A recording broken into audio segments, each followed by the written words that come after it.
What's up, guys? It's Diego from the Foot and Fist Sports Network, back to break down some Premier League action. It is Week 7 of the Premier League, and it's probably the biggest one yet because Manchester City have a tough task in traveling to London to take on Chelsea at Stamford Bridge in a game that's going to have major title implications for the near future and the long-term future of this season because of the fact that Man United take on Crystal Palace, which means they have a chance to pull away, and maybe even Arsenal and Liverpool could possibly get themselves right back in it if both teams struggle with a draw, and Tottenham also have to be considered there, have a chance to get themselves right back in there as well, taking on Huddersfield. So it should be an easy game for them. So it's going to be really up to Chelsea and City to take control of the match and get themselves above the other one in the league. So let's go ahead and jump right into the predictions without further ado, starting off with Huddersfield versus Tottenham. And this is a game that, unfortunately for Huddersfield, I simply do not see them doing well in. Tottenham away from home are way better than they are at home because of the Wembley curse. And generally, right now, they are in amazing form. Their team is just firing on all cylinders. And anytime Harry Kane is regularly bagging braces, you know he's going to be a big problem, especially for a team like Huddersfield, who, with all due respect, they simply do not have the players to deal with a team like Tottenham when they are in this type of form, because Harry Kane can score 2 or 3 goals a game. Dele Alli is amazing. He can do just about anything, get assists, he can score goals. Christian Eriksen is pretty much the same type of player, only he's got even more quality, at least when it comes to like technique, shooting, things like that. His passing game is phenomenal. So there's going to be so much danger in there for Huddersfield, and I just don't see them being able to stop all 3 of them. They may be able to deal with Kane or Eriksen or Dele Alli, but they will not be able to deal with all 3 at the same time. It's going to be a beatdown. I see it ending 3-0 to Tottenham, and they do need to figure out what's going on with that Wembley curse. But as of right now, for this weekend, they're going to look phenomenal and they're going to get a huge win. West Ham United have a chance to redeem themselves after that 3-2 loss to Tottenham last weekend by taking on Swansea, who are pretty much on their level, at least in terms of league positioning. But without a doubt, West Ham should be able to go out there and destroy them. They have better players, they have arguably a better manager, and they are playing at home, so that should play a factor as well. The big thing here is, what the fuck is up with West Ham, and what is going to happen with Slaven Bilic? Has he lost the locker room? If he has, then they need to get rid of him because he's just going to continue to drop points because the players aren't going to play for him. They're going to try to get rid of him, much like Leicester did with Ranieri, and they just need to figure out what exactly is going on in that locker room and deal with the problem as soon as they possibly can. But coming into this game, have to have a lot of confidence in West Ham because, you know, Chicharito is going to have a field day against a team like this. Andy Carroll should have the enough quality, even though I don't really think he's a great player in any way whatsoever. He's an okay player. He's definitely a good player for crosses and things like that, so he should work well with Chicharito, who's going to be trying to attack space a bit more in between defenders and things like that, whereas Andy Carroll is going to provide a different type of threat. And with also Mikel Antonio, he is playing tremendously. At least he has over the past few seasons. This season hasn't really been doing much. I think he got a goal or 2.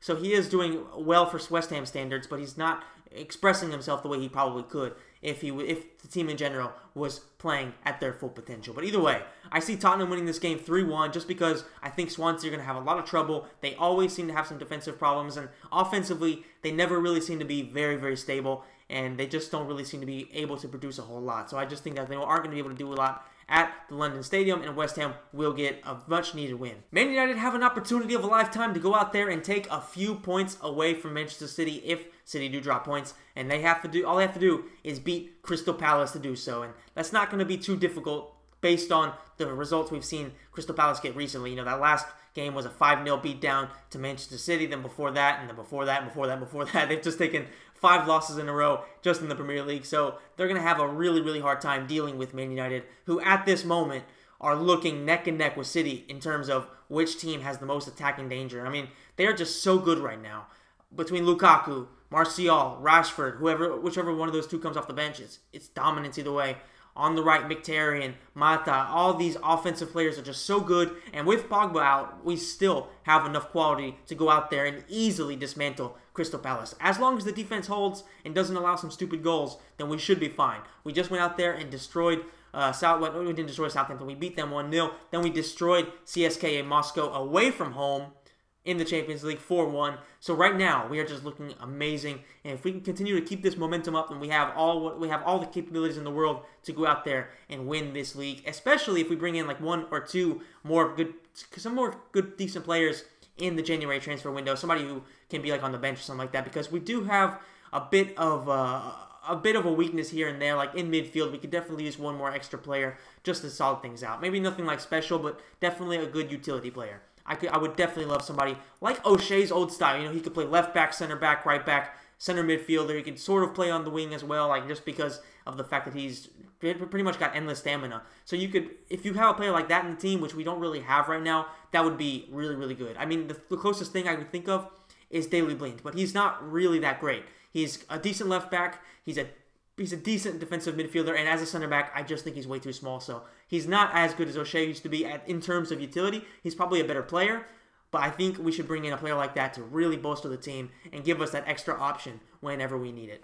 And obviously, Crystal Palace, they just don't have what it takes offensively or defensively. And I think that Timothy Fosu-Mensah won't be playing this game because he is on loan from us. So that's another big loss for them. And I just see us going out there and winning this game 4-0. Bournemouth have to take on a very tough Leicester team. And at home at the Vitality Stadium, it's going to be a really, really difficult game for them because of the fact that Leicester on the counterattack are so damn dangerous. And Bournemouth do seem to be exposed a little bit to that type of attack. So I do worry a little bit about what they're going to be able to do against Vardy and Mahrez because I do like Bournemouth. I like Eddie Howe, and I would like to see them succeed because as a club, I have a bit of sympathy for them.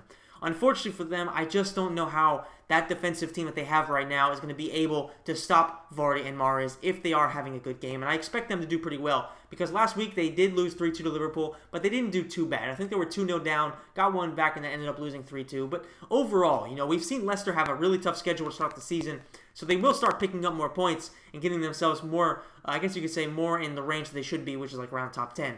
They should be doing that, and I expect them to get themselves up to that form very soon. And Bournemouth, I like them a lot, like I said, but I just don't see how they're possibly going to be able to stop Vardy and Mahrez on the counterattack because they are exposed and they don't really have the unity right now that it's going to take to really stop a team like that when they attack you with a full head of steam, especially because Leicester have also brought in Iheanacho, who's very dangerous off the bench. Slimani's always a dangerous player, so they have a few different options. Okazaki's always going to be a hard-working player. He's kind of dangerous. So there's just a lot of options there for Bournemouth to defend, and I don't think they're going to be able to stop them all, and I do think they will lose 2-1 with a nice little win for Leicester. The most difficult team in the world to predict is Stoke City, and they once again have a tough matchup in store for them against Southampton. Southampton last weekend had a pretty good game against Man United. They had a really, really, really good game, actually, now that I think about it. They created quite a few chances, and really, they didn't let United do just about anything. And if they can have a similar type of performance against a team like Stoke, then they should be able to go out there and get a win. Unfortunately for them, they are very inconsistent, and much like their counterparts in Stoke, they don't play very well away from home. So I just don't expect them to be able to get a result at the Britannia Stadium, which is always a tough place to play, especially because Stoke, after losing 4-0 last week, they probably got roasted pretty bad by their manager. Mark Hughes is who's a pretty high-octane manager. He's a pretty rage-filled manager. So I expect them to be pretty motivated for this game, and going out there in their home stadium, they're going to be able to get the win. I don't think it's going to be an easy win. I think it's going to be a very hard-fought win. I don't think it's going to be a very goal-filled game. I just see it to be a 2-1 win for Stoke City with Jesse Rodriguez once again on the score sheet because he's without a doubt their best player and one of the best players in this league. Put him on a team like Chelsea or United and watch him shine. Maybe even on a team like Liverpool. I think he'd probably fit there pretty well as well. But they have too many players like him already. He would probably be the best of the bunch except for maybe Coutinho. But still, if you put him on a big team, the guy's going to shine. So I expect him next season to go back to PSG or go to a major team and really show what type of skill he really has. West Brom versus Watford could be an interesting game, but it probably won't because of Tony Pulis. I mean, we all know that he loves playing defensive football and just making a game boring as fuck and tough for the opposition to play. And I expect them to do a very similar thing in this match right here. Watford have been playing pretty well lately. They have had a tough schedule, to say the least, having played teams like Man City and Liverpool already. But still, they've been having some good results, and they have been showing that they are a pretty good team, capable of beating quite a few teams at this level. And they have what it takes to beat West Brom. It's just that at home, West Brom are always very, very tough. They play a very lot of physical football, and they just don't let you do anything. And I'm not sure physically how Watford are going to be able to deal with West Brom. So I'm going to go ahead and be a bit conservative here. I would love to see Watford win because I do not like Tony Pulis. Unfortunately, he is my manager in Ultimate Team, which really, really sucks in FIFA 18. But still, I can't wait to get rid of him. And anyway, I just see this being a 1-1 draw. Now it's time for the big game of the weekend. It is Chelsea versus Manchester City. And I definitely expect this to be a fun game. Because of the fact that both teams, they do kind of struggle a little bit in defense. But attacking, there's really, really few teams in the world that have as much potential as these guys. You know, Chelsea, they have Morata, who's looking amazing. They have Willian, who is always very dangerous. Fabregas, whose passing is tremendous. They have, who else? They have Eden Hazard, who's just coming back from injury and is looking pretty decent. They have so many good players. Marco Alonso, who can score from just about anywhere as a fullback. Manchester City, they have Aguero, Gabriel Jesus. They have David Silva, Bernardo Silva, Yaya Toure whenever he's playing and he's playing decently. They have Kevin De Bruyne, who might be their best player of all time. There's just so many good players in that team, and also Chelsea as well, so there can't possibly be a lack of goals. Because of the fact, like I said, they do have some defensive frailties, and Chelsea are going to be without David Luiz, who, like I've said before, in my opinion, isn't a very good center back, but he's definitely one of the best players they have, at least in defense. So I do think it's going to be a bit of a loss for them in this match, but it might be a decent thing for them to not have him because of the fact, you know, he tends to be a bit hot-headed, and I apologize if I'm not looking. I'm fixing something on my computer right now. He is a bit hot-headed, so I expect him to be a bit of a loss, but at the same time, possibly have avoided getting a red card in this match. So it's definitely a positive and a negative thing for Chelsea. It's definitely a positive for Man City because they're not going to have to deal with a bit of a physical presence, a guy who is sort of a charismatic leader of that team. So Chelsea are probably going to be a bit stumbling at the back because I think that who are they going to play? Kurt Zouma. He's not a bad player. Wait, is he on loan? They might have to play Christensen, the Canadian player. I'm not too sure. I think Zouma is on loan. Yeah, for sure. So they might have to play Christensen, which is an okay player, but is he really going to be able to stop those guys that City have?